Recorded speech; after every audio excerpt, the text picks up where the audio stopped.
welcome to Tomatoes, Poppies, and Everything Gardening. I'm Heather, and this video is somewhat of a vlog update on garden experiments or garden slash possible future homestead related issues. And I just wanted to get some updates. Each item I'm going to update on, I really don't have enough information to make a full video, so I thought, why don't I just cobble a bunch of little things together to make a video. And if it's too long, I will make part one. Part two I'll put right here on the screen if this is part one and or part two, because I'll just reuse the same intro. Why not, right? Okay, let's get started. Part of this update video is going to be about my garlic. You can see these containers have lots of sprouts. And yes, these little seed planter container holders are here for a very specific reason. The squirrels, they are just driving me nuts. They have already started. I don't know if you can see that hole down in there. There are holes in all of my planters. And about half of the garlic I planted about a week and a half ago, yep, they just dug it up, left it laying. We'll go look at that real quick too. So I planted tons of garlic in this bed after I cleaned it up with the Brussels sprouts that are overwintering. You can see most of the garlic is gone. Like, there are holes, and then some of the garlic is just dug up and left laying there. I'm thinking I'm going to come out here with some hot pepper flakes or just some good old cayenne, sprinkle everywhere, because also over here you can see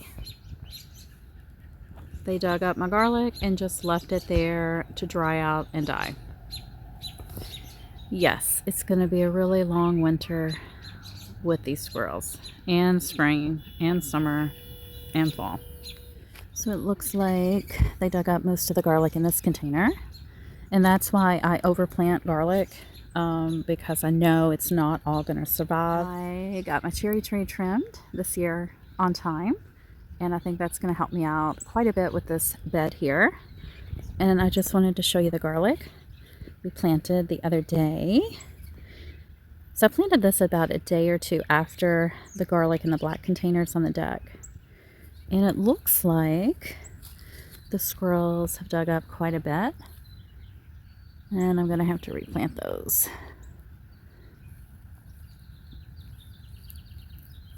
Wonder, why do the squirrels not dig up the weeds?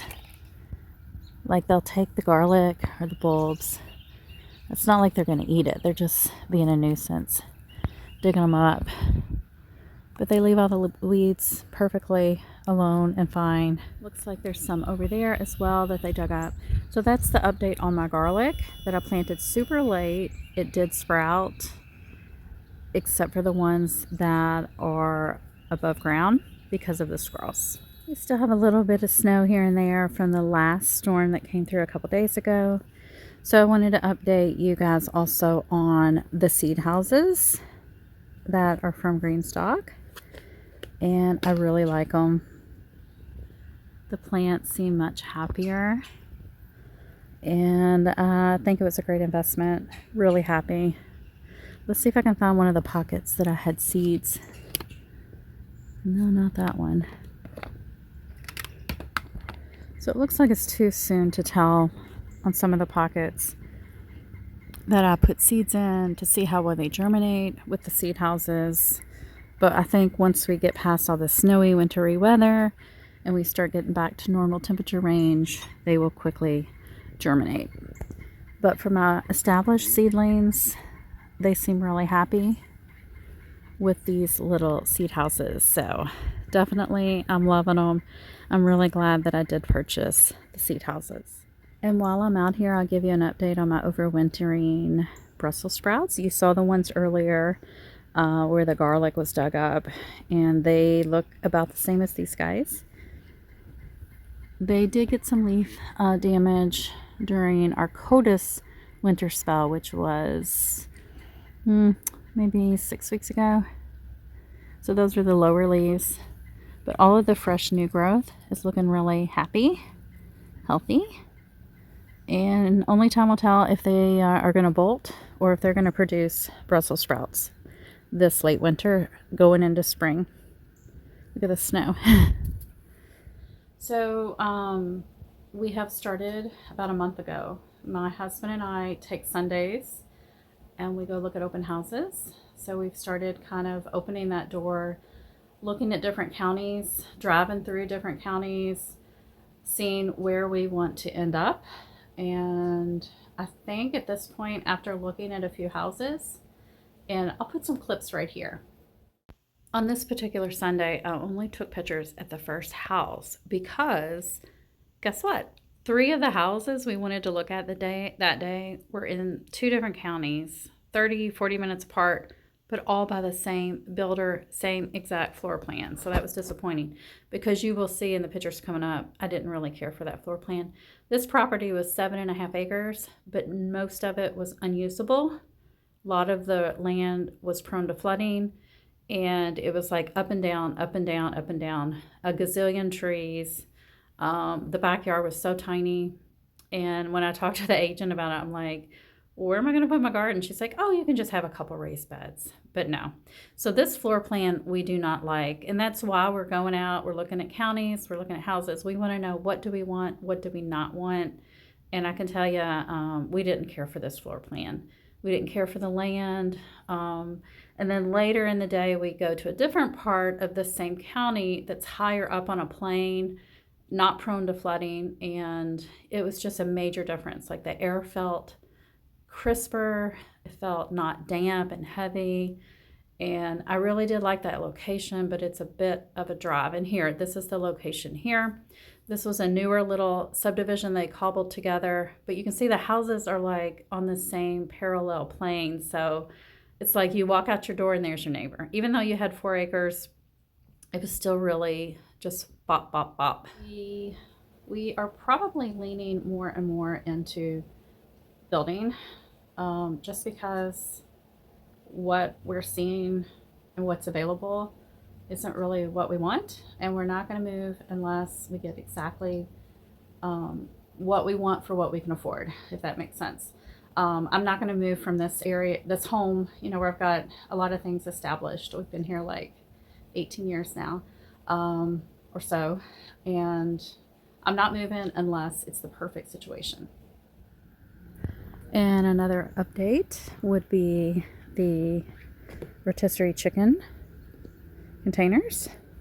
I did switch the lid on the onion one because they were getting way too much water, and they're still more damp than I would like. That's because we've had nonstop snow and or rain.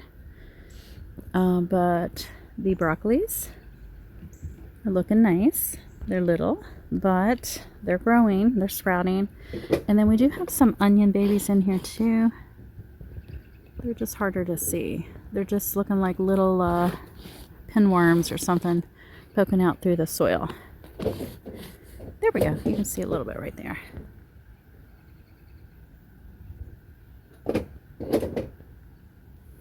So far, so good. And I'm going to update you guys on something that I'm so proud about and happy. I finally found the perfect time to grow Bok Choy here in my Zone 7B-ish Central Virginia location. And it is during winter. So I planted these seedlings, I don't know when I started, late fall. They got into this container probably mid-November. And they have grown all through winter right here in this planter that is next to my house. I have not applied any type of plastic or anything other than twice when we got down to like 7 degrees, 9 degrees, 2 different nights or 2 different time periods. I put this lightweight frost fabric over them, just over top of here, and then I removed it. But they have had snow on them. They've had lots of cold weather. They have done phenomenal. I normally can never ever grow beautiful, gorgeous bok choy. So I'm so excited. We will be eating these fairly soon. These are just baby bok choy. So this one is about the right size. Probably going to cook him in a day or two. A couple of these bigger guys. And then I had succession sown. So we have some plants that are a little bit younger I'm just got his leaf trap there.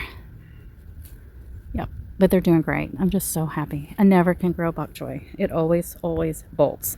So now I know grow it in winter in my location. If you guys remember last fall, the week before our first frost date, I was running around trying to save as many things outside as I could. And I brought in the root, the vine, from 3 Snapdragon vines. So I just brought them in and replanted them in these containers. They didn't last. They dried out. I wasn't keeping the soil moist enough. So about 1.5, 2 weeks ago, I put some seeds that I had saved last year from the plants into these containers. And this time I added these happy birthday baggies as a humidity dome to keep the moisture in these containers. So let's go have a peek and see. And I just checked these a couple days ago. They had not had any germination, but I just came up here. I have to climb up on a chair to get up here, but I have germination. It just happened. I'm thinking today, maybe sometime yesterday, but can you see the little seedling baby? See it? Right there. It's looking a little leggy.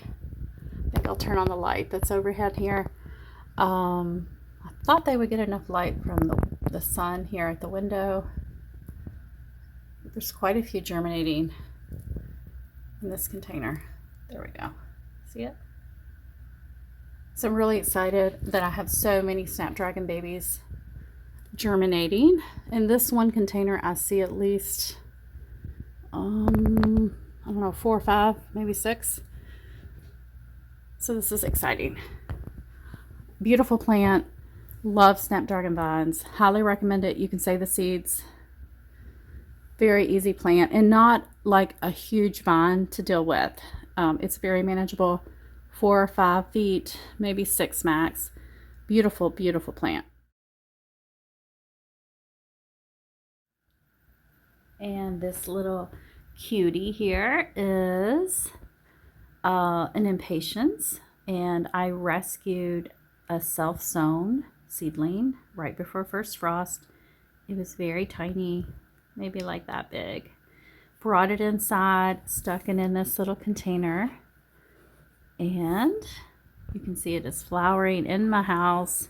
Very adorable, very cute. And as soon as it starts to get a little bit warmer, I can start hardening this guy off, getting ready for an outdoor adventure this summer. So what I can also do, and I have a video all about it that I made it was actually this time last year, where I had the same exact situation, saved a little self-sown seedling right before first frost, brought it in, it grew all winter, it started to branch out, grow, produce all of these like offshoots from the main stem here. And I took cuttings and I rooted those in water. Then I had a ton of plants for my garden when we got past our last frost date. It was, you know, kind of like a win-win. This guy got to have a winter indoors and grow, and he can be propagated for cuttings. And eventually, once he lives outside, he'll produce seeds, and we'll start this whole cycle all over again this year. Well, thanks for being here today, guys. I hope you found this interesting.